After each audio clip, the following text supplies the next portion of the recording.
offer them crunchy foods that can dislodge it. Save $150 on select Google Pixel iPhones at Amazon.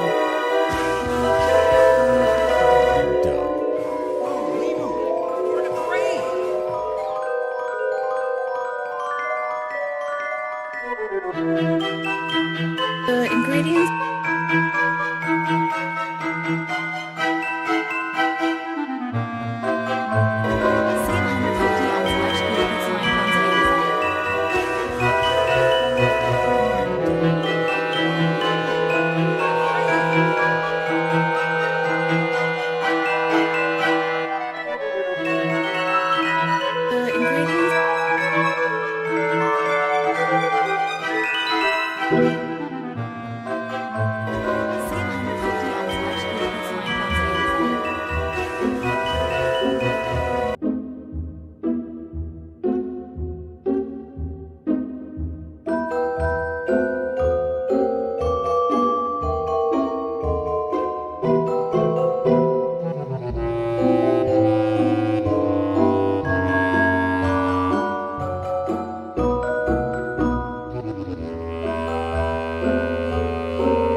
Alright, let's make sure that the sound is working on your end.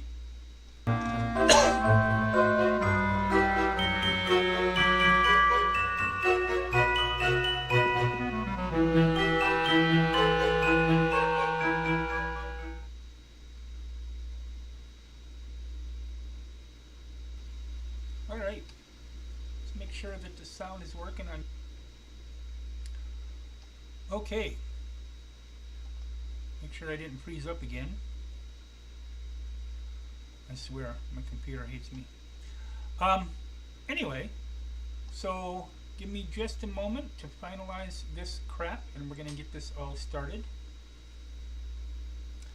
I have that set up, I have that set up, and a partridge in a pear tree, which is actually going to be fairly apropos today.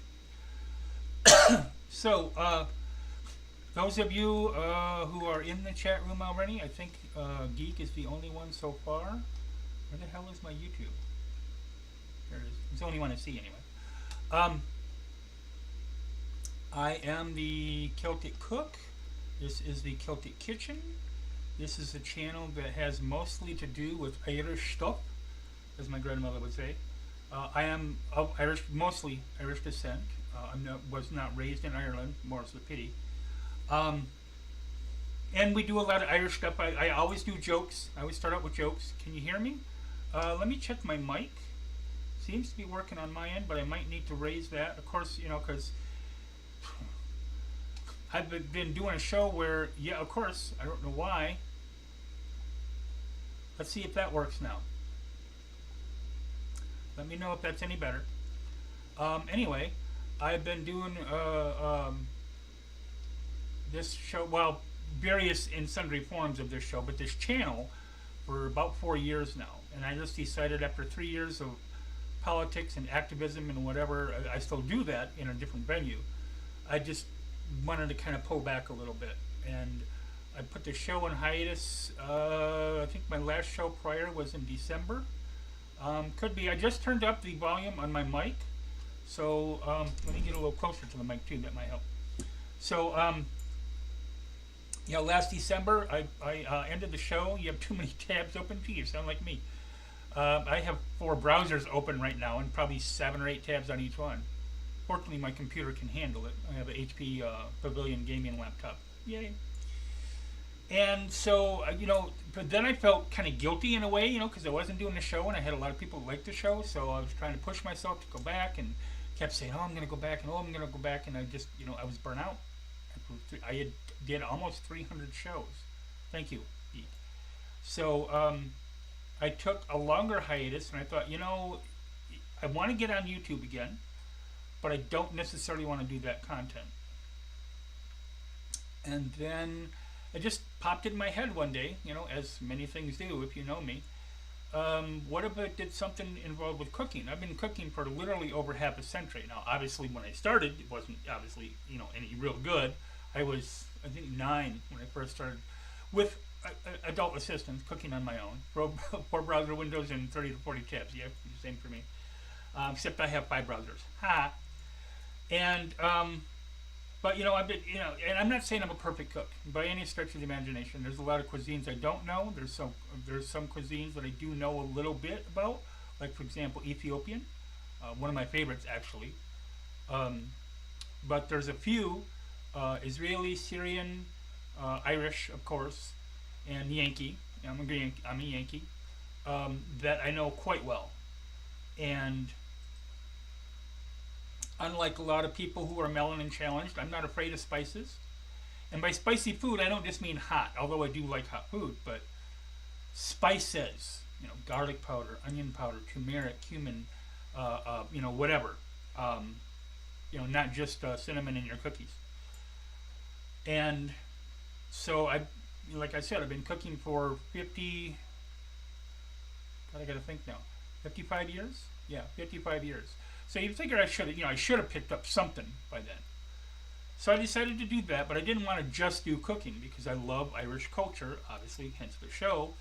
Irish literature, Irish art, Irish music, especially poetry, dance. I'm not real fond of the river dance, but I play the bodhrán, which is it's the Irish drum. It looks like a what's not cymbal, what's a tambourine almost, but there's nothing around the sides. Okay, usually mine is about that thick, and it's about that big around. Geek says nutmeg, garland, and cumin are all good for me. Oh yeah, maybe it's actually a little bigger. And a lot of people play it with a stick. Okay, you can hit it, you can slide, with a stick. You can do it. I can do that a little bit. I'm not really that good with that, but I can play just about any hand drum in existence. I've been drumming with my fingers since I was like 4, because I'm ADHD. But I've even at a party, at a party, it was at a assisted living facility that brought in some performers in DC, and I think they were like a cappella and whatever. And then my coworkers knew that I liked to play hand drums. Okay, I didn't have, I can do congas, jengas, whatever. And so they said, "Do you want to play drums?" And one person said, "You got drums here?" I said, "Not really." I said, "But I can fake it." So I asked one of my coworkers to go to the kitchen and got me an empty 5-gallon bucket. Sat in a chair, turned it upside down, and played that. And we had a blast. So Irish stuff, I played the fiddle a little bit when I was a kid. My grandpa played the fiddle a lot on my dad's side. And on my mom's side, he played a little bit too. What I remember of him, I don't, he passed when I was young, so I don't remember much of him. My mother came from Antrim County, which is in Michigan, which is northern Michigan, and it's named after Antrim County in Ireland. A lot of Irish folk there. And, a lot of the names, when they're not indigenous names or indigenous-based names, like, the Anishinaabe, the Ojibwe, white man turned into Chippewa. So, I was born and while I was raised on Osceola Street, which is kind of funny because I live in Osceola Street in another town now. There's Osceola County, Sheboygan, Ypsilanti, Michilimack, Mackinac, which is not spelled the way it sounds, almost like Irish. And I just decided, I wanted to do a wider spectrum than just food. So, I always start my show with jokes. Okay, I'm going to do quite a few more jokes this time. I wanted to make this show a little bit more humorous. I hope you find it humorous. And so I decided to do some more jokes this time. I do have a drink coming up that is a holiday drink a lot of people love. I have some history on that drink. And then I also have a clip. It is, I was looking, because I do this show, I do this thing for the month of December, okay, called Transmas, Merry Transmas, Transmas, okay, for trans people, myself included. And I just decided by fiat 3 years ago, you know what, we get the entire month of December. I don't care, it's ours now.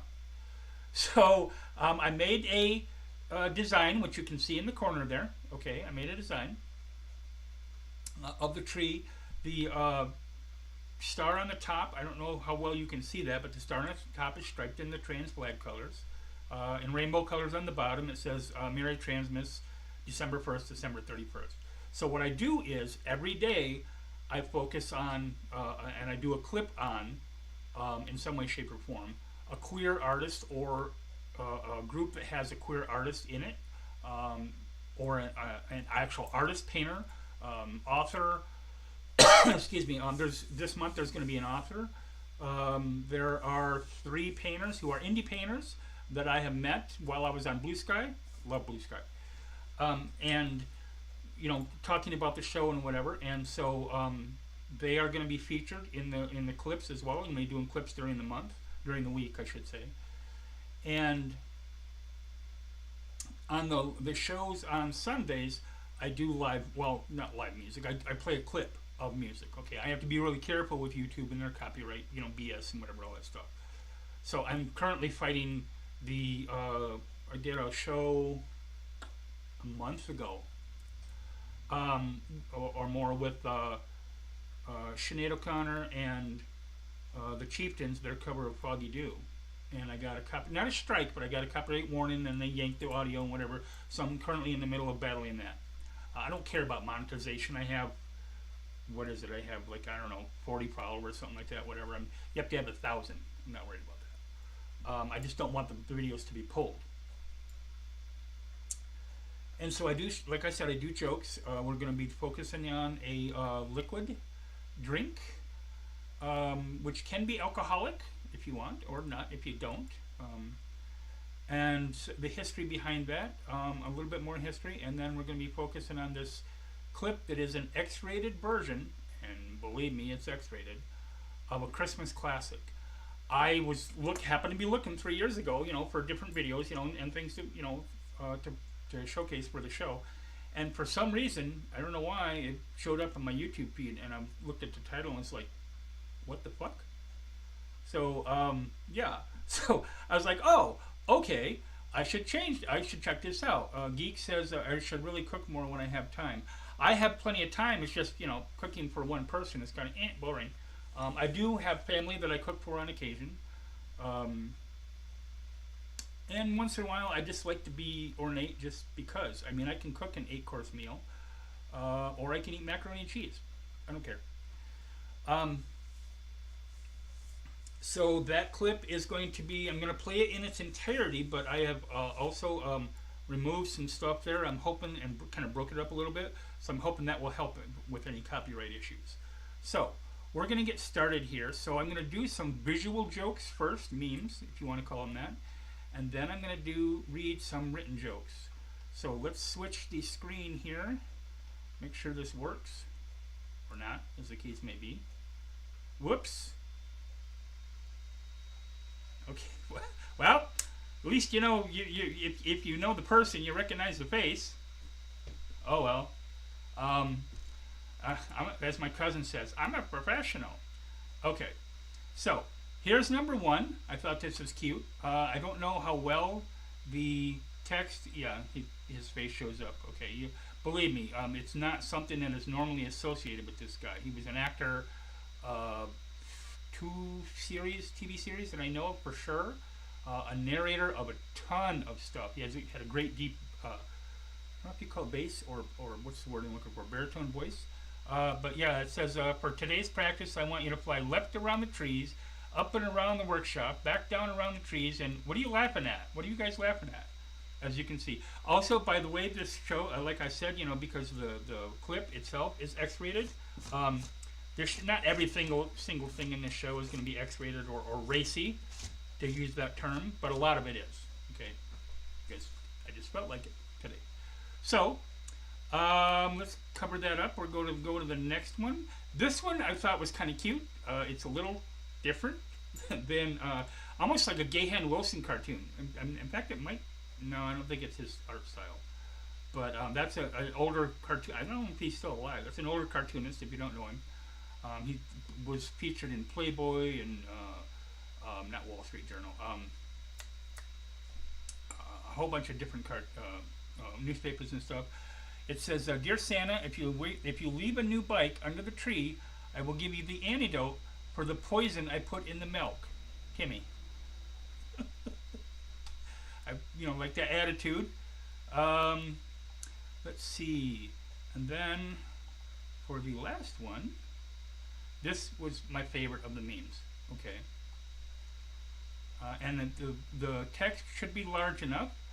That'll let you all see it. Well, I'll wait until it pops up. I hate the delay between what I say or show and then what shows up, what you say or what you see. Because it's like 10, 12 seconds. It's way too long.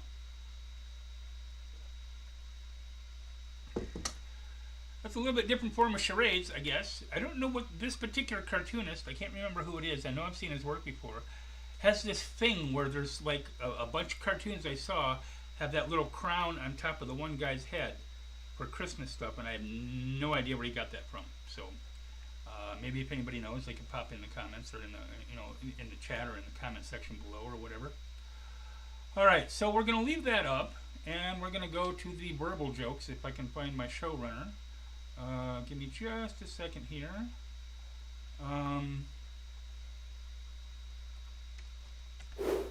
Somebody says they're not, messaged me saying that they're not seeing my video. Right. Hold on just a second here.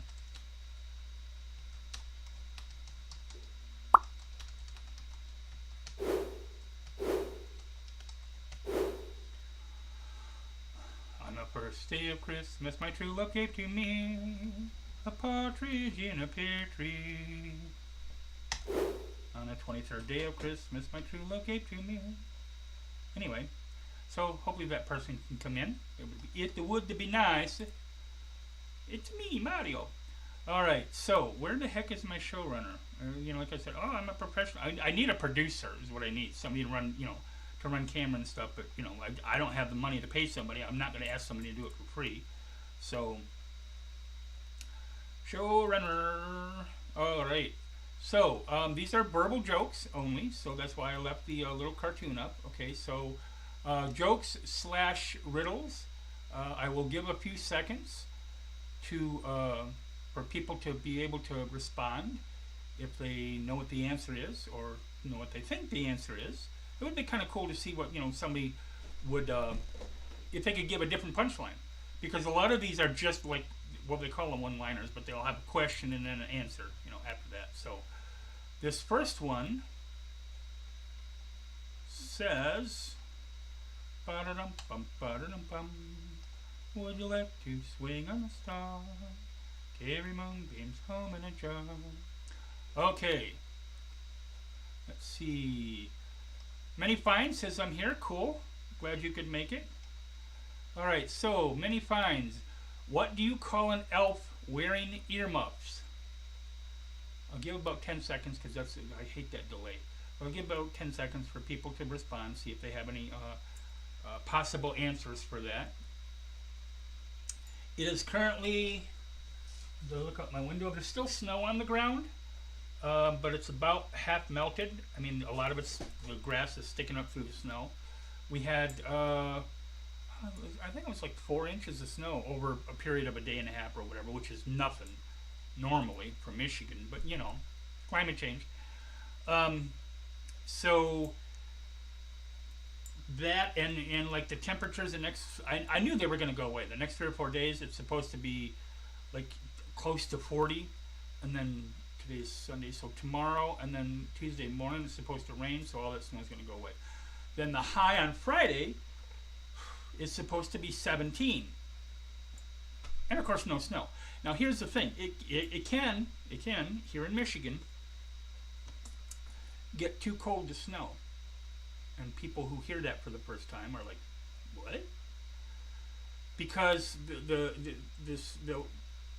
has to be a certain amount of temperature in the air normally, unless it's overladen, to be able to hold moisture. And the cooler the air, the less moisture it can hold, which is great for me. I'm backwards for a lot of reasons, but I have arthritis, so the colder the temperature, the better I feel. Like, I worked at Wally World for the last 11-ish years before I retired, and 6 of those were in the freezer as a stocker on third shift, and I was known for working in there for 40 minutes to an hour without a coat. There ain't no wind, and I got gloves, and I'm working. I don't care.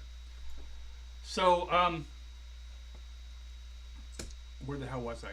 Oh, so let's see. As I ramble, that's long enough. That's 10 seconds. Let's see. It said, "What do you call an elf wearing earmuffs?" Thigh-high help and elf, and the answer is no. Whatever you want to call him, he can't hear you. Or it could be a cat, in which case he's not going to pay attention anyway. I do like this one. How is Christmas with kids like a day at the office? Okay. So I'll ramble for a few seconds to get that going. As you can see, partially, I got my little tree behind me. Well, little, I mean, the one I had up until a couple of years ago was 3 foot tall. Yeah, 3 foot tall. It was $40. And it had the lights, whatever. They blinked, but that was it. They were just the color, multicolor blinking lights. This particular one, I happened to be walking through Wally World like a month or so ago, because they always start early. And, I mean, I love Christmas, but come on. And I saw this one, and it was a 6-foot tree for $40. I'm like, cool. So I grabbed it, brought it home, and it sat in a box next to my window for like 2-3 weeks. Because I'm not the queen of procrastination. No, not me. So I finally got it out, started putting it together. In the meantime, I bought. I'll have to show you next week when I have it fully decorated. I bought. I bought a bunch of balls because I don't have any anymore. I bought a bunch of balls. They're about this big around. Red ones. I like the red and green combination. It's my two favorite colors, other than red and black, as you can tell. And so they're big ones, so they'll show up on the tree well. I bought a garland of red plastic beads and a string of lights. Find cool dandy, get it home, get the tree set up, whatever, plug it in, go over and look at my decorations and stuff, and it already has lights on it. And I already have lights in, well, you can't see them now, but I already have lights in the window. Like, now what am I going to do? So I can put the lights either on there, or maybe I will, I have a stand for a green screen, which does not work, but I can hang a blanket over that. In fact, I've got one that I think I will, and then hang lights on that for the what is the date today? Today is the 8th, 15th, 22nd. So the 22nd will be the last show I do right after Yule. So that'll be cool. And I'll have it set up for then. If not the one on the 15th. Those are Sundays. I do these shows every Sunday. As I ramble, so let's see.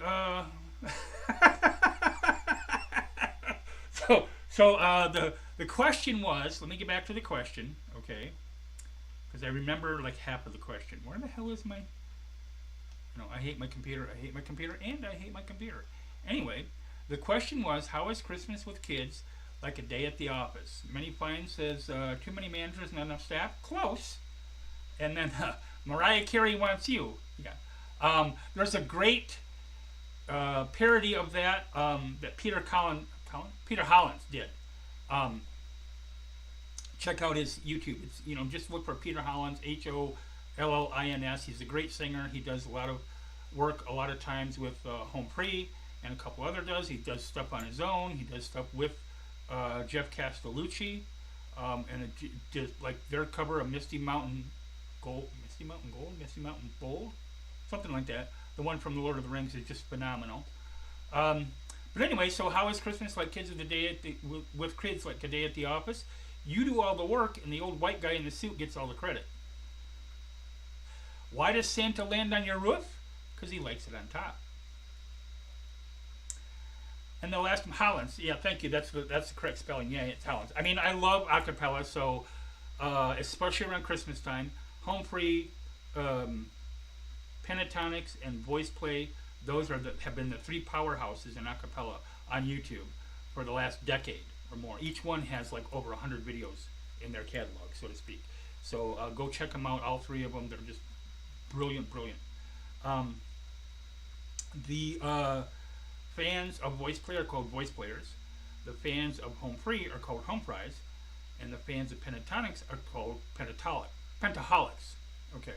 So, and then the last one, I remember lying in bed last Christmas waiting for Santa to come. Then he put his usual $50 bill on the nightstand and left. Okay. So, I have a few more. Sorry. I'm going to skip a couple of those, and then I'll get to the last one-liner, and then there's a couple longer ones. Why is Christmas like an orgasm? The closer it gets, the more excited you are. A guy bought his wife a beautiful diamond ring for Christmas. After hearing about it, his friend of his said, I thought she wanted one of those four-wheel drive vehicles. He said, yeah, she did, but where am I going to find a fake Jeep? Short one. As a little girl climbed into Santa's lap at the store, Santa asked the usual question, what would you like for Christmas? She stared at him for a moment, horrified, and said, didn't you get my email? And then finally, in a small, and now I can do somewhat of a southern accent, and it's close to Oklahoman, but, it's not exactly on, because they are different, folks. Let me tell you, they are different. Sort of Oklahoman / Texan, whatever, but the area that I lived in was kind of that, too, so. In a small southern town, there was a nativity scene that showed a lot of skill and talent had gone into creating it. But one feature was a little different. The three wise men were wearing firemen's helmets. Okay. Totally unable to come up with a reason or explanation, I left, going down the road. I stopped at a gas station on the edge of town. I asked the lady behind the counter about the helmets. She started yelling at me, "You damn Yankees never do read the Bible, do you?" Okay. I told her I did, but I couldn't recall anything about firemen in the Bible. She pulled her Bible out from behind the counter, flipped through some pages, finally jabbed her finger at a passage, sticking it in my face. She said, "Say it says right here. The 3 wise men came from afar." And finally, some Santa stats. Okay. There are currently 78 people named S. Claus, could be Steve or whatever, living in the United States, and one is called Kris Kringle. You gotta wonder about that guy's parents. December is the most popular month for nose jobs. I guess, okay. The weight of Santa's sleigh, loaded with one doll for every kid on Earth, is over 320,000 tons. Not pounds, tons. I don't remember, I think it's like half of an aircraft carrier or something. It's huge, okay. The number of reindeer required to pull a sleigh that weighs over 320,000 tons, 214,206, plus Rudolph. Apparently, somebody likes math and, had to do a little bit of investigation on this. The average wage of a mall Santa is $12 an hour. The average wage of a mall Santa with a real beard, $20 an hour. Manny Fine says, "Gotta get the sugar daddy to pay for those Christmas nose jobs." Yeah, no kidding. I'll give him a job. He pays for my nose. To deliver his gifts in one night, Santa would have to make 822.6 visits per second. Riding the sleigh at 3,000 times the speed of sound, and at that speed with air resistance, Santa and all his reindeer would burst into flames simultaneously, just from the wind resistance. All right, let's get into the next part of the show. Where is my stuff? My stuff is right here. So we are going to, where is the cartoon? There it is. Boom. All right, so make sure I don't get the wrong one here. Nope. Here we go. Okie dokie. So I'll give a few seconds. God, I hate that delay. I'll give a few seconds if anyone can tell me in their chat what this picture is a picture of. Many Fine says should be more for dealing with all those kids. Yeah. Well, to some extent, I love kids. Okay, especially if they're other people's, because then they can go home. Like the typical grandmother. I take them, spoil them, give them lots of sugar, and send them back to their parents. But this particular picture, when I first saw it, I knew what I was looking for, but when I first saw it, I was like, that can't be right. But it's actually right, okay. This is something that is used to make a drink this time of year. See if I can give any other hints without giving it away. It's grown down south somewhere, south of the United States. It used to be hugely expensive 300-400 years ago. It is one of the spices that was big in the spice trade. It is still kind of expensive now. It's used in a lot of products in the U.S., worldwide actually. There's one country in particular, which I'll mention in a little bit here, that has a specific, not a specific holiday, but a specific time of year to drink this stuff, because it is made into a drink. Okay. And it was kind of, when I first saw this, I was like, my brain for some reason, because I guess of the red shell or whatever, went to potatoes. I don't know why. I'm Irish, okay, and I love potatoes, but still, coffee break. So, all right, well, because by the time I say something, it's going to be another 10 seconds before it goes through. So these are cocoa beans. And what do cocoa beans make? Chocolate. Chocolat, as the French would say. I think it's chocolat. Chocolat. Not eclairs. Chocolat. Okay, so why does this keep disappearing on me? I'm about ready to throw my laptop through a window. Well, actually, I'm not, because if I did, this is not a cheap laptop. It's a gaming laptop, so I'm not doing that. Anyway, so this is cocoa beans, and it's used to make hot chocolate. Duh. Um, yep, cocoa beans. Dun, dun, dun, dun, dun. All right. Um, give me a second here. I'm going to change something here, make this a little easier for me to find. There we go. Okay. So, and it is used to make, let me switch pictures here. And a partridge in a pear tree. Used to make this. This is one of my favorite drinks and one of my favorite ways to make it. Okay. And I make this flavored version, or this flavor of this version, or whatever you want to call it, in a couple different ways.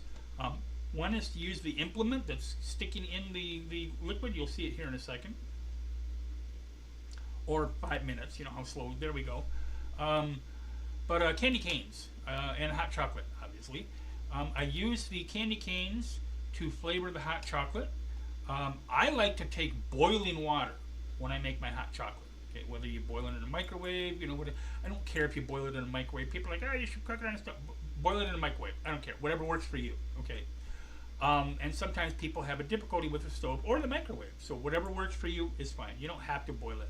But I boil it because when I put it in the cup for your hot chocolate, and obviously you're gonna use I would generally use a glass cup, like this one, only it's full of coffee at the moment, because coffee is life. I use boiling because then when I stir it with the candy cane, it will melt it a little faster and get more of that. I love peppermint. Get more of that peppermint flavor in there. Okay. You can also sometimes, if I don't have candy canes, I always have peppermint candy in my house, year round, 365 days a year. I also have peppermint tea, and I get the Brock's Starburst candy. What's up, Miz? Well, that's okay. You're not like real late. We did a bunch of jokes. Okay, some corny ones, some I guess you could call them R-rated ones. Not quite X-rated, but you know, kind of bordering on the edge. You know, that's kind of what the theme of the show is going to be. Not everything is not going to be X-rated or R-rated or whatever, but you know, kind of along those lines. But I take in the hot chocolate, like I was telling them, as I take boiling water for my hot chocolate.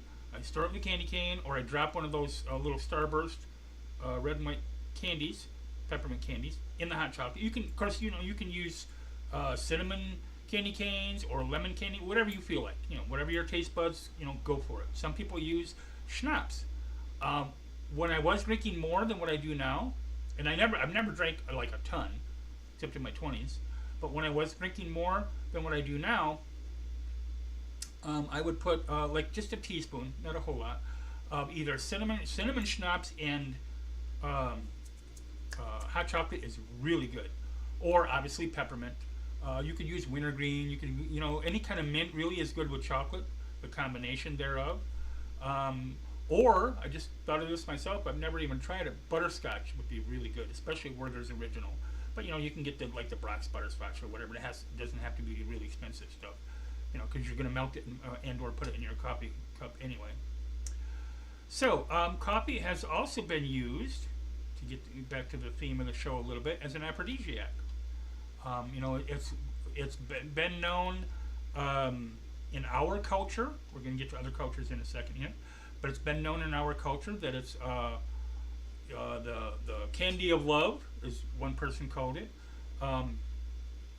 Gives you, I think it's either dopamine or serotonin. I forget which one chemical it is, which is one of the chemicals that, you know, you have when you fall in love.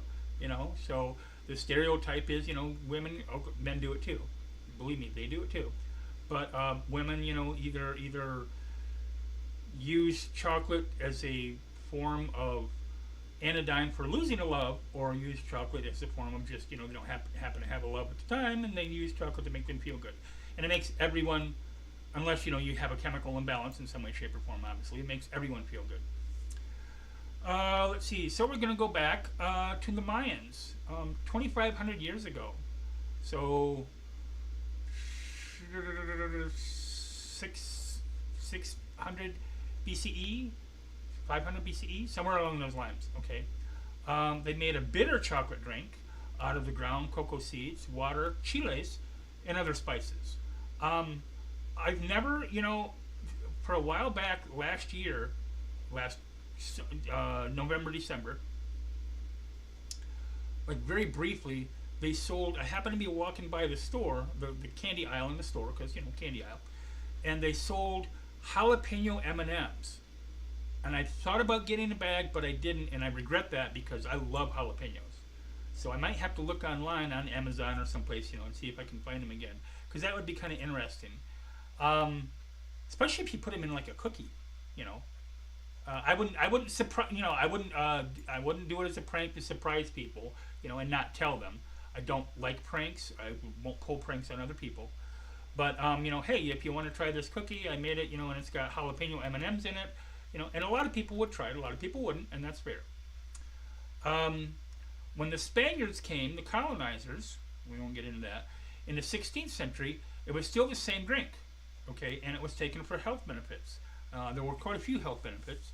After it was brought to Europe, in the 17th century, sugar was added, because, black and melanin people got to have sweet stuff, I guess. And obviously very expensive. And I'm not going to say that, only the uber wealthy could get it, but, it wasn't something that, common people like us had every day of the week. Because, all these spices, everything was imported, so it's expensive. Now, as you can see in the picture, I'm kind of iffy on the marshmallows. If I do put marshmallows in it, I like the picture. I do like mini marshmallows. Okay, the bigger ones, a lot of people put them in there, and it's your tongue.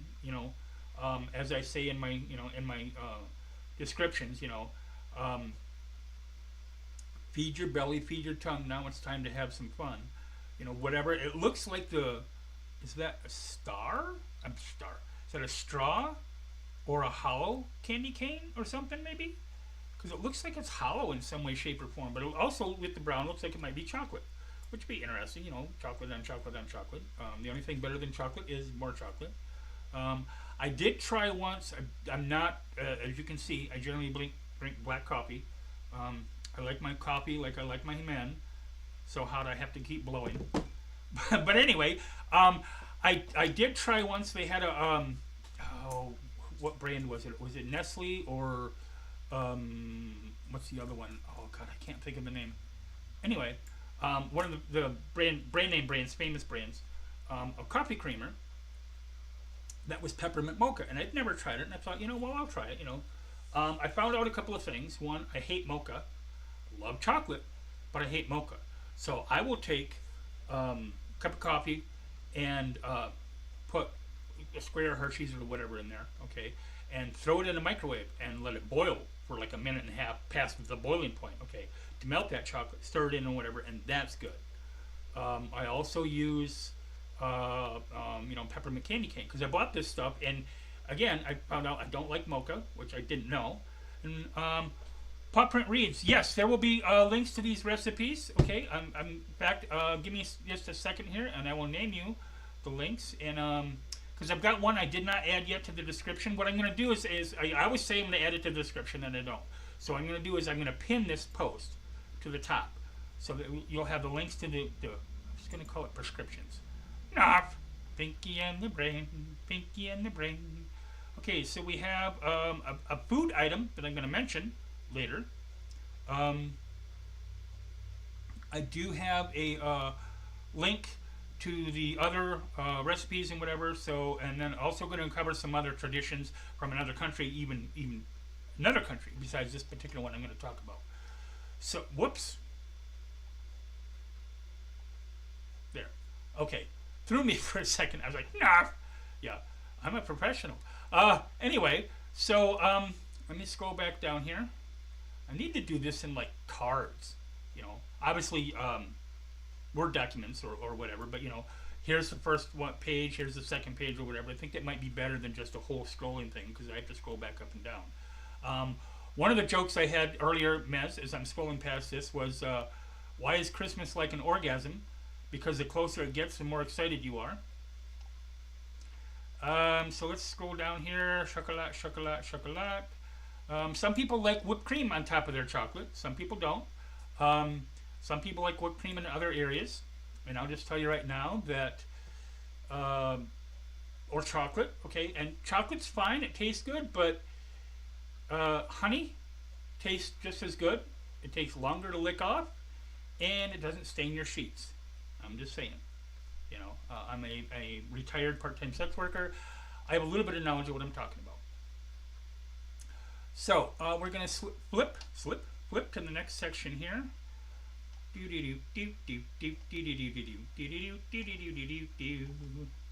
All right. This is still hot chocolate, but I'm going to mention the I was going to say condiment, the other part of this picture, as soon as it pops up, and that recipe will also be you can buy it if you want, because a lot of people buy it, or in the description. Okay, there will be a link for the recipe. It's called panettone or panettone, depending on panettone is Peru, and panettone is Italy, and it came originally from Italy and then somehow emigrated to Peru, and they're like, no, this is ours now. So it's a huge thing in a holiday, so to speak, and we'll get to that. Okay, chocolate was consumed almost exclusively like a drink throughout 4,000 years, starting in Central America and the lowlands of Mexico with the Mesoamericans. It was generally only within reach of elites and royalty at that time. In Peru, it's huge. But they don't drink it any other time of the year usually. I mean, there might be a few people, okay, but you know, it's kind of like a lot of people in America don't usually have a lot of turkey except in the fall, the holiday season. Okay, I love it. I could eat it any time of the year, but you know, a lot of people don't. Okay, well, it's the same thing with Peru. Okay, a lot of people don't drink hot chocolate any time of the year. The thing that's a little different from that also is that that's not at Christmas time. They do that in the summer when it's hot, and I mean really hot in Peru. Okay, in normal circumstances anyway, let alone that's last 15, 20 years. But you know, I can kind of understand that in a way, because when I moved to Oklahoma in '93, been a little while ago. First time I went to a restaurant after I moved there, it was about a week or two after I moved. Okay, and that day it got up to 117, and with the heat index it was 131, so it was a little warm. The town I lived in was about an hour from the Texas border. So we go into the restaurant, me and my friends and whatever, and we sit down and, you know, we're talking to the waitress, and of course they have, every place there has air conditioning, you know, almost every place. And so the waitress comes over and she's asking us what we want, you know, whatever, what you like to drink, da da da da. And she came to me with actually the first one I like to drink, and I said, I want coffee. And she said, even as hot as it is? And I said, yeah, I gotta have coffee. Just like I will also drink ice water in the winter. Don't care. Gotta have ice water. So, a couple of caveats for that recipe, okay? It is well known in Peru, like I said, okay? It is well known for, what's up, Fines? What's up, Joey? You have to create a new channel without Wi-Fi. Oh, okay. I hope it's not taking up too much of your data. We're about halfway or more, maybe 2/3 of the way through the show, so maybe that'll help shorten it, you know, the amount of data that it steals from you or whatever. America should have free data. But anyway, I'm glad you're back, Fines. So with this panettone, okay, it's a combination of, I think it's where fruitcake came from, to be honest. I originally thought it came from Ireland, and there is a version of that in Ireland. Excuse me, but called barnbread. But this came before that, and it is, you know, it's got the different fruit in there or whatever. One of the more common, there are different versions. One of the more popular ones has oranges or orange rinds, or not orange rinds, sometimes candied orange rinds, but like they take mandarin oranges or clementines or whatever you call them, the small ones, take them out of their shell, out of the rind, cut each pieces in half, and then mix it in the dough and whatever. Actually, I would love to try that because I love clementines. I love oranges in general, but especially clementines. Two things here, okay. Number one, and it, not just for this panettone, or any other recipe, you're coming to a holiday gathering, make it first in your house in the privacy of your home, unless you're gonna do it for your home family or whatever. Okay, but try to make it first if you can. That way, you try the recipe and you go, oh well, it needs more sugar, or it needs less sugar, or it needs more cinnamon, or whatever. Okay, or if it's a turkey, you need more of this or whatever. Okay, one of my secret ingredients per turkey is a cup of burners in the pan. Okay, because you don't put a little water in the pan so that it doesn't burn up the turkey, and also the steam will help. You can use it for basting. When the turkey fat starts to melt, put a cup of burners in there. Not Canada Dry, and not Schweppes, not those weak ass fake wannabe imitation poser ginger ales. Burners, the stuff that when you drink kind of burns your throat. Okay, and it's sold all over Michigan, and I think it's kind of like the Great Lakes area. It might not be sold physically, and like in stores or whatever in other areas, but you can buy it on Amazon. So, because in fact I bought some a week ago because the local store happened to be out because was it a week ago? A couple weeks ago, because it was during Turkey Day time that week, and everybody here buys a lot of burners during that time frame. So test the recipe, okay? To be fair to yourself, to be fair to your guests, or whoever if you're bringing the food somewhere, okay? Because the last thing you want to do is make a recipe that it looks cool and all the ingredients sounds cool, and you make it and you take it there, and it turned out to be like eating a brick, or whatever. The taste didn't meld better or whatever, okay? The other thing is, if it does taste good, make more. Don't just make like a little loaf, okay? Because people will be mad. You made this great dessert first time, your great granny ate it, and then you brought she got a slice that big. No. Treat her right. Great grandma right, okay? Let's see. So hot chocolate has always been associated with health benefits, even though it's got a lot of high sugar content normally in there. You can buy the sugar-free, which I've never tried. Might be interesting. I don't have diabetes, but both my parents were diabetic, so I kind of keep an eye on that. There have been a bunch of studies on dark chocolate, especially, and hot chocolate. One study said that chocolate actually increases the increases the microcirculation in your skin, warming you, like alcohol does. Okay, except alcohol, to my knowledge, I could be wrong. Alcohol takes your core temperature and brings it closer to the surface of your body. Chocolate may do the same thing. I don't know. Another found that chocolate triggers the brain to release endorphins that give you feelings of calm. Okay, and also dopamine when you see certain foods, you associate that with whatever it happens to be. One of my favorite, if you want to name in the chat, any what's the word I'm looking for? Any comfort foods that you have. Fine says I get dibs on blowing them first. One of the things that was a huge comfort food to me as a kid, and still is to this day. I don't make it very often, but still is to this day.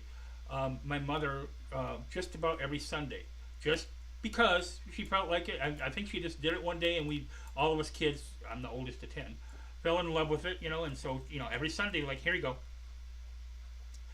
You make fried potatoes, okay, however you want to make them, with the oil or whatever, okay. Now, I also add at some point, and I'll get to that, other things in there.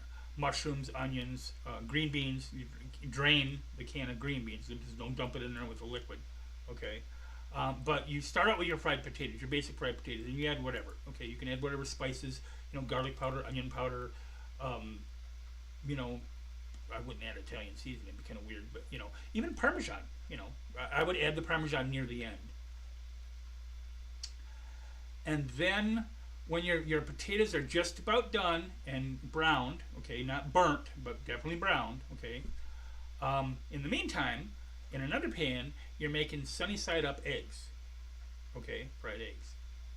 And you put some potatoes in a plate, for a person or whatever, okay, and you put one or however many you want of sunny side up eggs on top of the potatoes.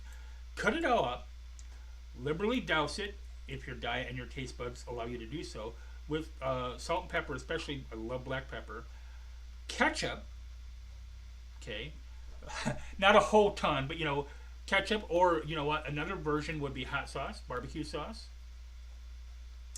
I don't like anything uber sweet, so I usually get the lower sugar, or the lower the regular barbecue sauce, like the honey barbecue and whatever. That's too sweet for me.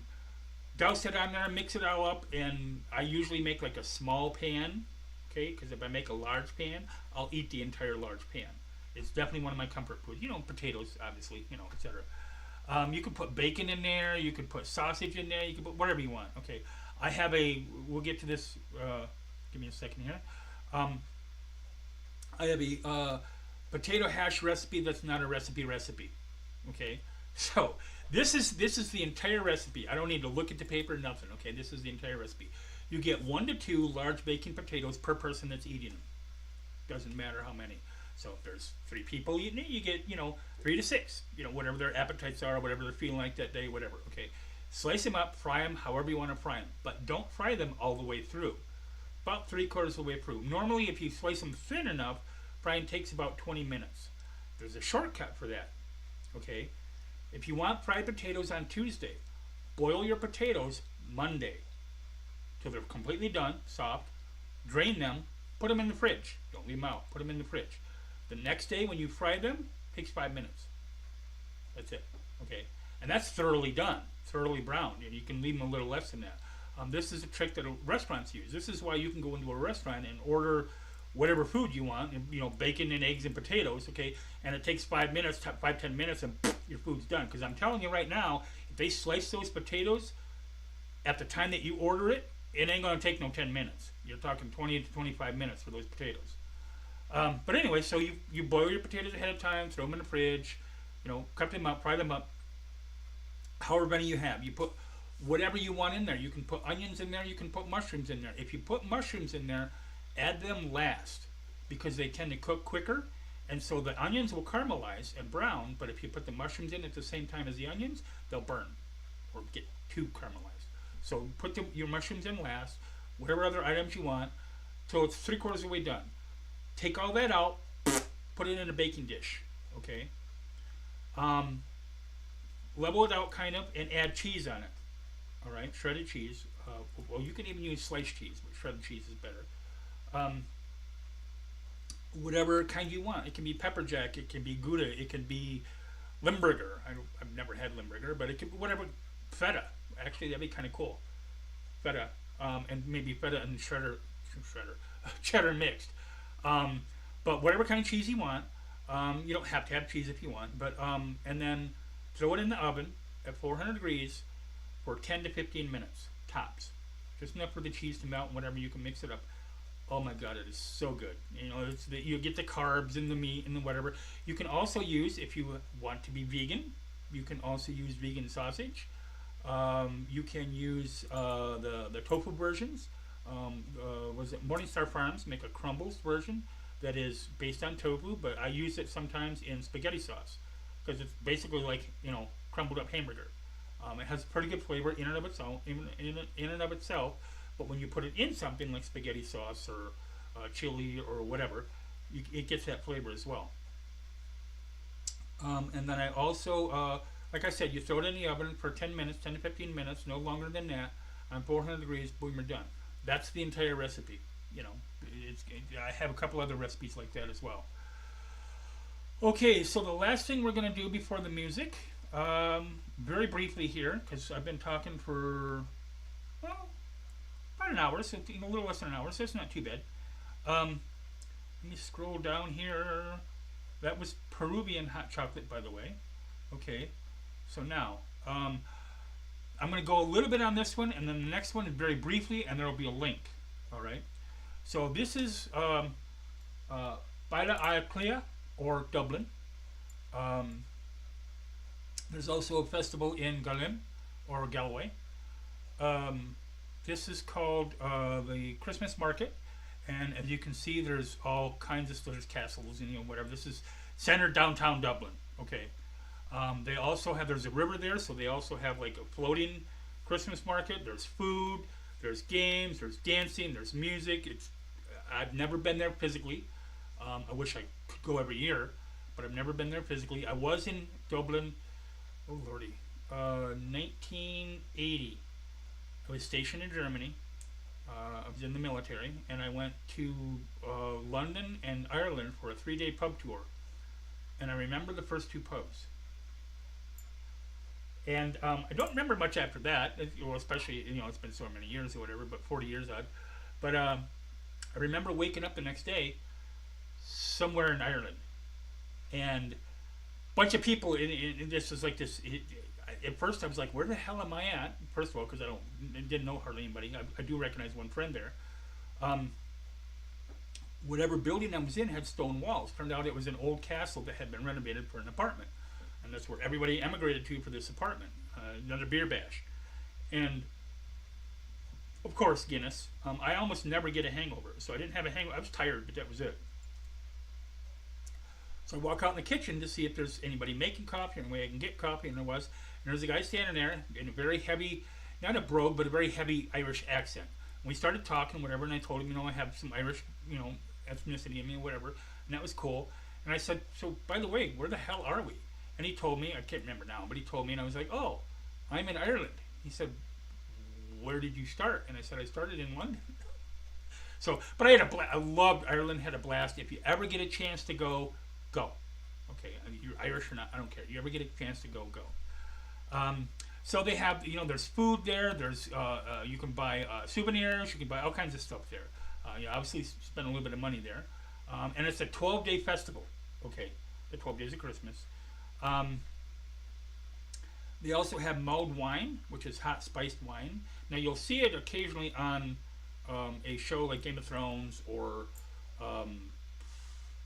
whatever fantasy shows like that. Okay, they will have a poker, and they'll pour the wine, which is mead usually, into a glass. Then take the red hot poker and stick it in the glass to heat up the wine. I also have on one of my other clips, I have a recipe and method for how to make homemade mead. And then in Gaelic or Galway, the Éire Square turns into winter wonderland for the continental Christmas market. They have dancing again, lots of food, etc. Okay, so the last thing I'm going to show you before we get to the music is this. It's a link, but it's not. Okay, so there will be a link in the description again. Okay, I came across this video 7 years ago, 8 years ago. Just looking through, when you can see. I'll wait till it pops up, but you can see the title here. Okay, which is the theme pretty much of the except for the racy cartoons. The theme pretty much. This is called the 12 Pains of Christmas. And I saw it, and then I saw there was like two versions at that time. There was just the audio version, and then someone, because it was done by Bob Rivers and Twisted Radio, and then a production company, homemade sort of, or indie, I should say, production company called Third Hour. They've done other stuff. Did a video version of this called the 12 Pains of Christmas. It is absolutely hilarious. I know a lot of you have probably heard it over the years. The first one is rigging up the lights, whatever, dealing with your in-laws, your bills, sending Christmas cards, and they, of course, they do 1, 2 in 1, 3 in 1, etc. They go through the whole regular thing with the 12 Pains of Christmas. It is hilarious, and I recommend it to anybody. Again, the link will be in the description or in the pinned post, but you can also just look for the 12 Pains of Christmas on YouTube. You'll find it. It's pretty easy. I would recommend the video version. Far better. And then last but not the least, we are going to click off that. And all right, where are you, Billy? Where are you, Billy? Is it this one? Or this one? Nope, it's this one. Okay. Work, you piece of junk. There we go. Okay, so I call him Billy so that I didn't give his name away right away. This is copy break. Give me a second here because it's going to flip back and forth. I'll wait until his picture pops up. This is William Conrad. Okay, as it disappears, it'll pop up again. Okay, his name is William Conrad. He had 2 shows back in the 70s. One was called Canon. I think that was 3 or 4 seasons. I'm not sure. Might have been even longer. And then one was called Nero Wolfe. There's a fictional detective. I can't remember who the author is. Named Nero Wolfe, who was both. Well, I mean, obviously the show was patterned after him, but the particular fictional detective Nero Wolfe is a large man, like he is. Okay, and aside from his physicality, he was great for the role, I thought. And of course, it wasn't on TV very long, unfortunately, but I liked it. I'm an author, and I have written many genres. I've written steampunk and fantasy, a couple different kinds of fantasy, and hard science fiction, and cyberpunk, and whatever. I completely suck at writing mysteries. I'm horrible at it. Okay, and the reason I know I'm horrible at it, I've only tried once, and I didn't try to get it published or nothing. I was like, oh my god, no.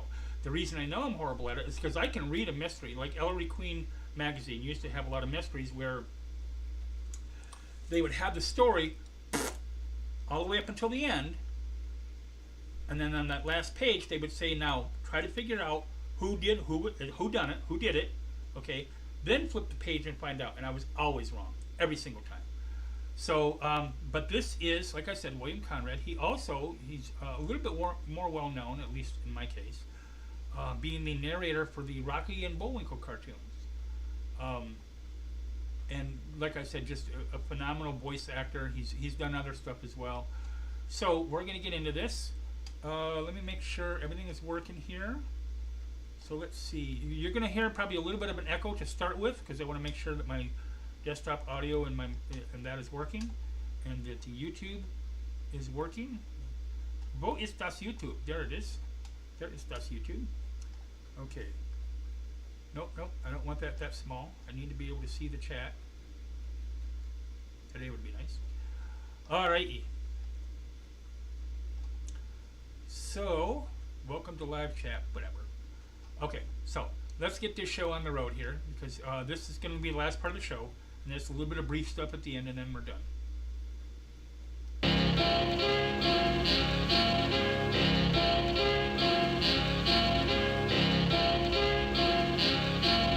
December 14th.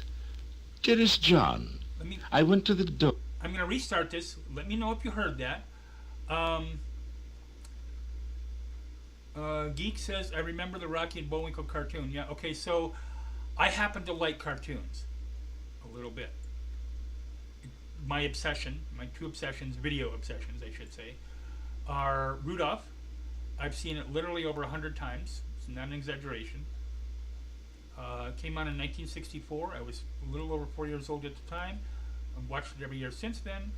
I didn't realize until, like, so it came on in 64, so it was 68 or 69 that year. I didn't realize, because we only had a black and white TV. We couldn't afford a color TV because it was expensive back then. Okay, so I watched it in black and white, which I still loved it. Okay, it was cool, but I watched it in black and white. Same for Wizard of Oz.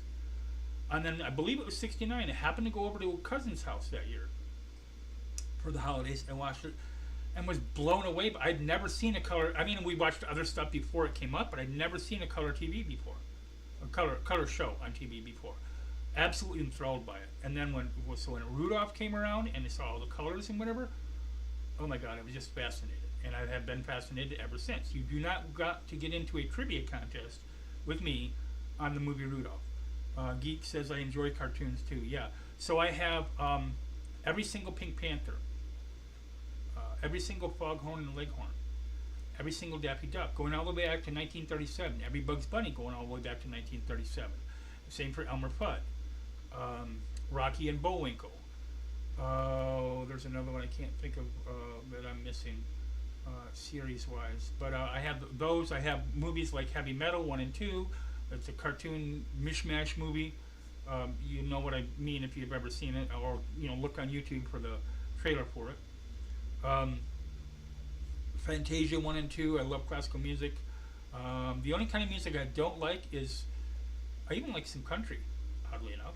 The only kind of music I don't like is music that I can't understand the lyrics to. Either because it's way too fast, like some speed metal. Musically, Instrumentally, it's fine, but just the lyrics are just way too fast. Some rap, some other stuff, screamo. I don't understand the lyrics, so it's nothing wrong with it. And it's great for other people. It's just not for me. But yeah, I have an external, two external DVD drives hard drives on my laptop, and I have probably a good 150 to 200 gigs of just cartoons, and then another 80 to 100 gigs of documentaries, whatever, movies, the Avengers, all the Avengers series, League of Extraordinary Gentlemen. Of course, I have every Christmas movie ever made. Geek says I should watch both heavy metal. Been meaning to watch them with movies, because I am going to resurrect the movie Discord. Okay, I did change the name. It's going to be I think I called it the Celtic Kitchen and Diner or something like that. And it's going to be, there's no politics. We can talk about food and whatever, but it's not really going to be aimed at food. It's just going to be like a sister channel to this, and it's just going to be a place for movies to hang out Saturday nights, afternoons probably. Probably Saturday evenings, because a lot of people, if they're not going out to party, usually, you kind of, you've eaten supper, whatever, you just want to sit back, chill. So probably 6 or 7-ish, maybe, Saturday evenings. I'll figure that out. But I have a ton of movies, ton of videos, whatever, that I'll put up there. And I always like to, because I used to do that, for that Discord. I also like to do a cartoon prior to the movie that's usually close to what the movie's theme is, whatever it happens to be.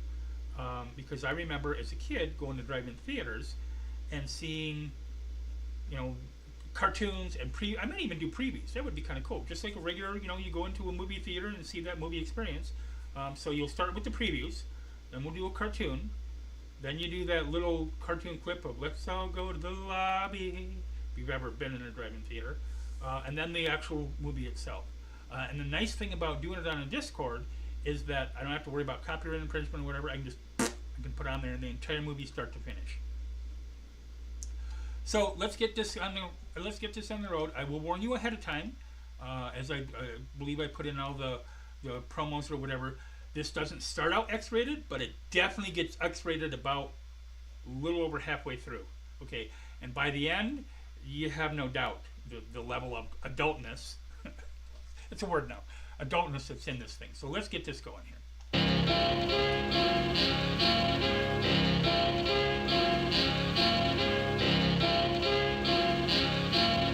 December 14th. Dearest John, I went to the door today and the postman delivered a partridge in a pear tree. Oh, what a thoroughly delightful gift. I couldn't have been more surprised. I am so wonderfully pleased I Pausing for a second here. If there's an echo, let me know and I'll shut my mic off. can't find the words to express my feelings. With deepest love and devotion, Agnes. December 15th. Dearest John, today the postman brought another sweet gift from you. Just imagine 2 turtle doves. I'm delighted at your thoughtfulness. They are absolutely adorable. All my love, Agnes. December 16th. Dear John, oh, aren't you the extravagant one? Now, really, I must protest. I don't deserve such generosity. 3 French hens. They are just darling. But I must insist you're too kind. Love, Agnes. December 17th. Dear John, today the postman delivered 4 calling birds. Now, really, they are beautiful, but don't you think enough is enough? I mean, you're being too romantic, aren't you? Affectionately, Agnes.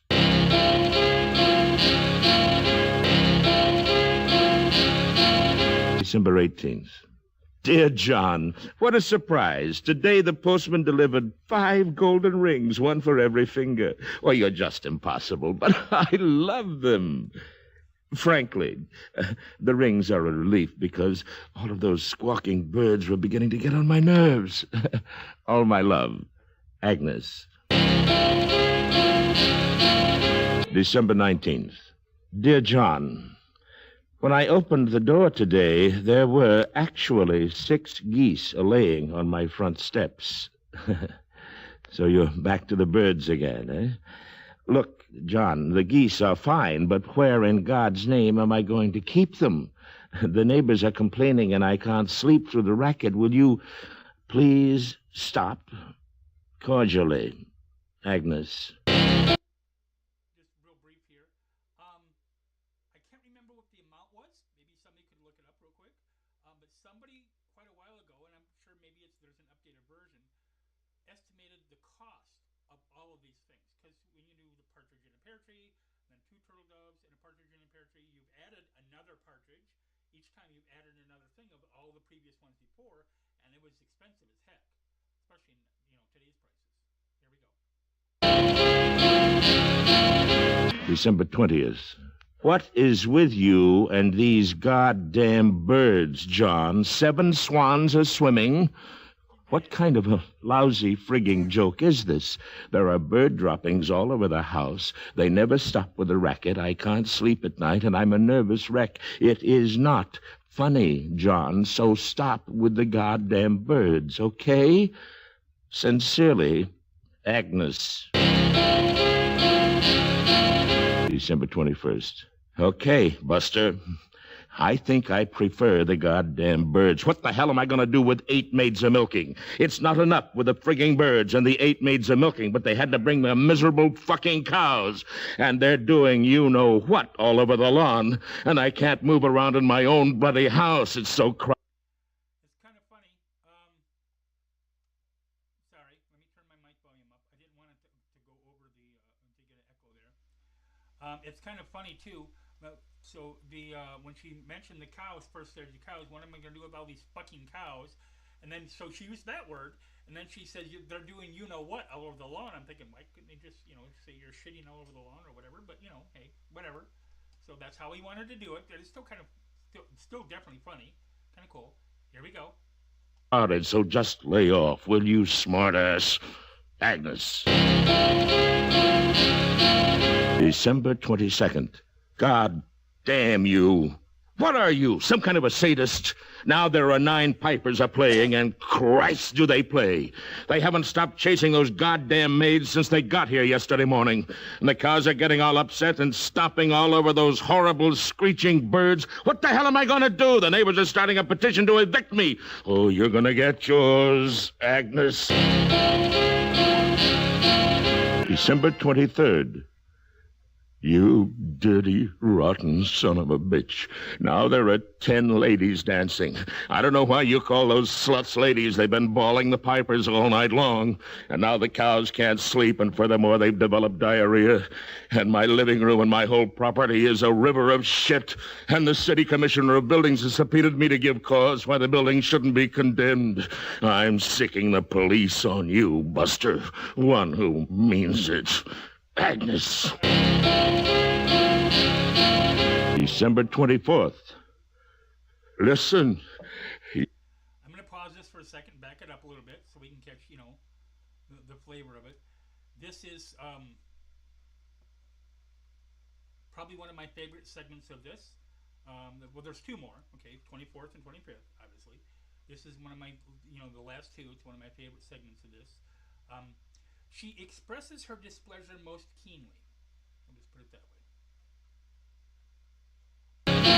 way. December 24th. Listen, you miserable bastard. What with the 11 lords a-leaping on all those maids and ladies?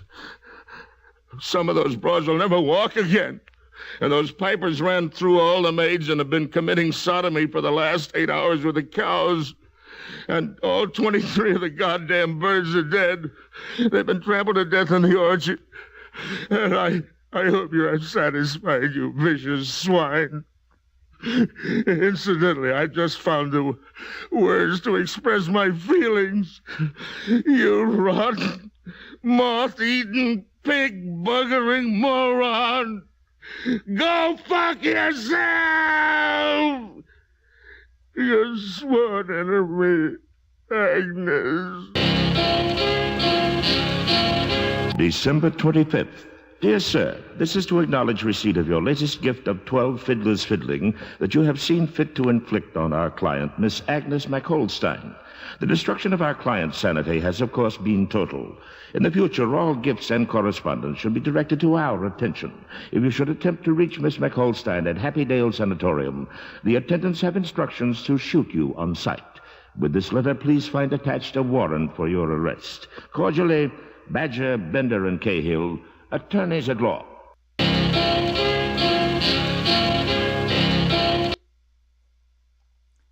Okay, let me turn my mic volume back up and we'll go back to the regular screen.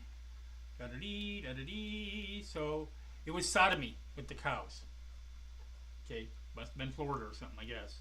Although I take that back, they did pass a law in Florida a few years back making bestiality illegal because apparently they needed it, Florida man. Kind of funny too because one of the representatives, local representatives, okay, you can't just say in legal language, in legalese, I guess, or in a bill, you can't just say don't fuck cows, okay. You have to use more objective terms, okay, scientific terms, human body parts, bovine vagina, etc., okay. But you also have to give an exception for animal husbandry because that's artificial insemination, okay. And sometimes they don't use tubes. They do use tubes, but sometimes, obviously with gloves. Hello, because I was an AI helper at the dairy farm in Oklahoma. You insert what you're inserting into the cow with your hand, okay? Well, part of it, okay. You're not sticking it all the way to your elbow, but you do that, okay? And so they have to make an exception for that. So one of the, I know her name, but she's out of office, so I'm not going to give it. But one of the Democratic representatives said, in confusion, is that like when that woman got married to that chimp and he ate her face off?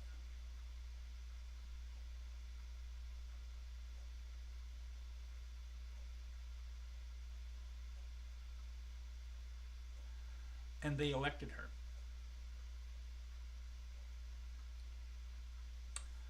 Anyway, so let me move some stuff around here. We're just about done with the show.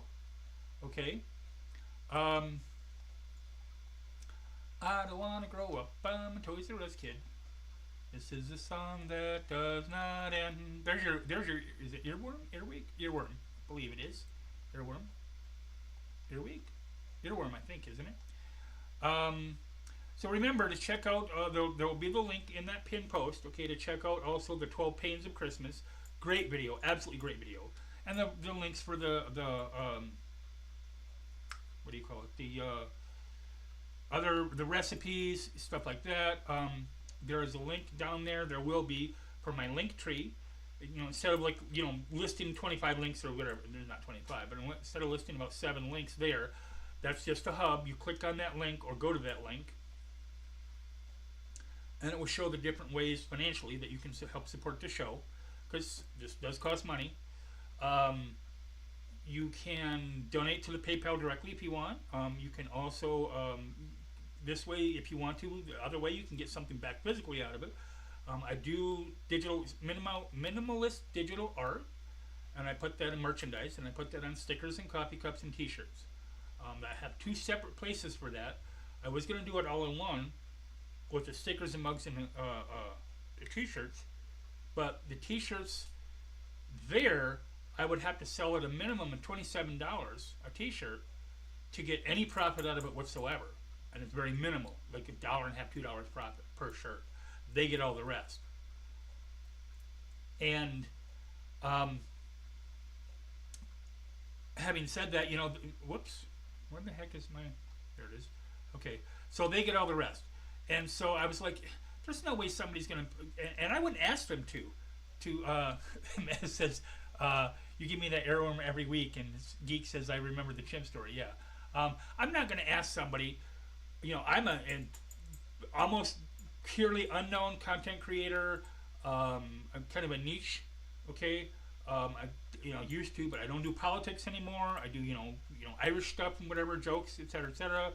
I'm not going to ask somebody to pay $27 for a T-shirt, and then I get $2 profit. So one, not a lot of people are going to buy it, except if they want to support me. Many find says 8 maids. Yeah, well, they're not maids anymore.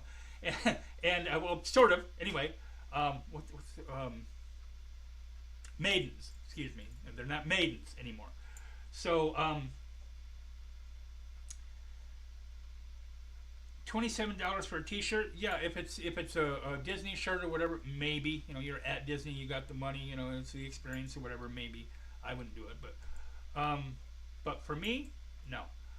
But so I put it in a different store, and I can sell them for $17 and get a better profit. So, much better for the customer. It's much better for me. Also, there's a link. There will be a link in there to buy my books. I do write and sell books online. I am going to leave the books that are there. I may change them eventually, but right now I'm going to leave the books that are there. I've changed my pen name.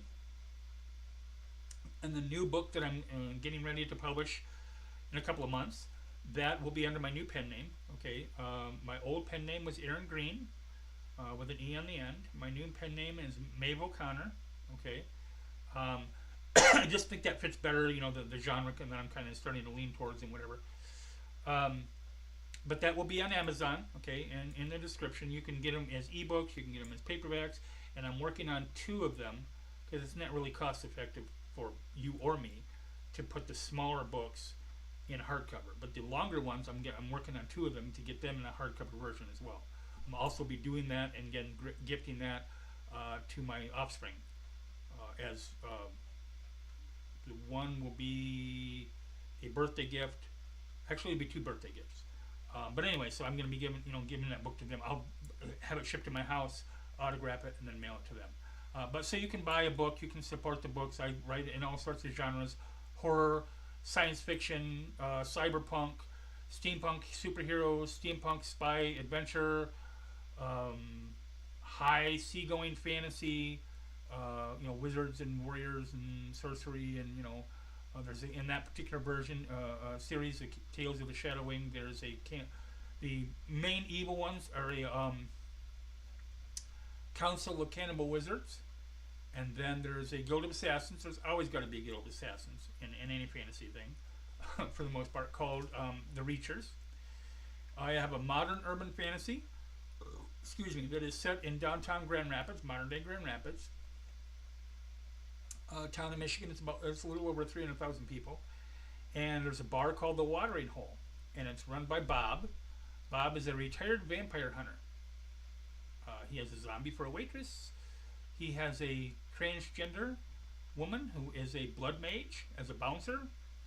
And various and sundry characters, show up every once in a while. There's a couple ghouls that are regulars, a couple vampires, because, Bob has learned to be a little bit more tolerant in his old age. Witches, etc. So that type of thing. Like I said, the steampunk, whatever. I also do satire. I do poetry. I have a book of poetry, etc. Where the heck is my showrunner? There was one last thing I wanted to mention. And a partridge in a pear tree. I did not close that out, did I? No, I didn't. I hate my computer sometimes. Okay. Like I said, that was the 12 Days of Christmas. You can look for that on YouTube. Just look up 12 Days of Christmas, William Conrad. That way, if YouTube happens to yank this stuff, okay, you still have it if you want to listen to it, if you want to show it to other people. It's obviously not my content. I just use it for explanation, under fair use, etc., etc. That's the show for today. I hope you had some fun watching it a little bit of fun watching it. Learn a little bit about food, learn a little bit about Dublin, Baila Aclia, Gallim, or Galway, learn a little bit of other Irish stuff, and learn a little bit of other Irish stuff, You know, you can also, now it'd be interesting, I might try to sometime maybe put jalapeno juice in hot chocolate. See what that tastes like. You know, I don't know if I'd want to do the bitter part, and you'd have to like make your own with cocoa and whatever anyway if you didn't want the sugar version, but it might be kind of interesting. So hit the like button when you do, the thumbs up when you do. You can also hit the subscribe button for the YouTube channel, and also the Twitch is the follow channel or follow button. When you hit that subscribe button, there's 3 layers. There's the unsubscribe, obviously, the subscribe, and then the black one on top. It's the notification bell. That way, it lets you know if you know you're going to attend the show, or at least part of the show, or whatever. You know, when you're farting around on YouTube or whatever, and you kind of forget. You know, if you do that, it will give you a notification. It goes, "Hello, show's about to start." You can also follow me on Twitch and Blue Sky. Those, especially on Blue Sky, those will be there. I have 3 channels. I guess you could call them channels. 3 feeds on Blue Sky. There is the Celtic Kitchen, which is part of the show. Okay. There is the, and again, that's pretty much like 90% food. Or pretty much that's what I focus on. Some positive stuff too. There's my writer's feed. The name of the feed is called Siobhan of the Hearth. Of course, it's Irish, so it's spelled different. It's Siobhan. Okay. But you can also look up The Writer's Cottage, all one word, in Blue Sky search, and you'll find it. And the other is called The Angry Wrench, W-R-E-N-C-H. That is my activist channel. And my tagline on there is, "The wrench is nice, the wrench is not kind." You'll see if you happen to look on my feed, or you know anybody who's watching the show that come from Blue Sky. Where the heck is YouTube? There we go. That come from Blue Sky, you'll see it. You're welcome, Geek. I want to thank everybody for showing up. It was awesome. I liked all the questions and stuff. Again, if you want to make comments in the comment section afterwards, it takes a few minutes, you know, to get the show prepped and whatever after the show's over. You can leave a comment in the comment section. It'll be every Sunday. And so if you want, you can let me know what you liked or didn't like about the show. If you hated it, if you loved it, if it was okay. If you want to see something in the future, generally Irish or cooking related, but not always. Like sometime soon, because I do other recipes too. I'm going to have a recipe clip on how to make shit on a shingle, or bacon wrapped. Made this once with beef instead of venison, but bacon wrapped venison heart with brandy gravy. It was so good. Oh my god. Yeah, I'm not a vegetarian. I'm an omnivore. Okay. An old saying in my family is, if it's slower than me, I've probably eaten it. So I want to thank everybody for showing up. I had 7 to 9 people watching, which was kind of cool. Next Sunday, 4 p.m.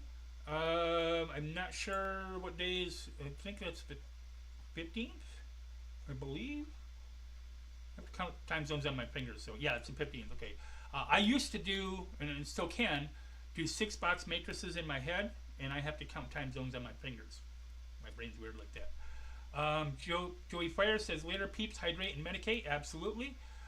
So, thank you for showing up. Where is my button? Button, who's got the button? Okay. Thank you for showing up. Shihan. Slan and Shihan.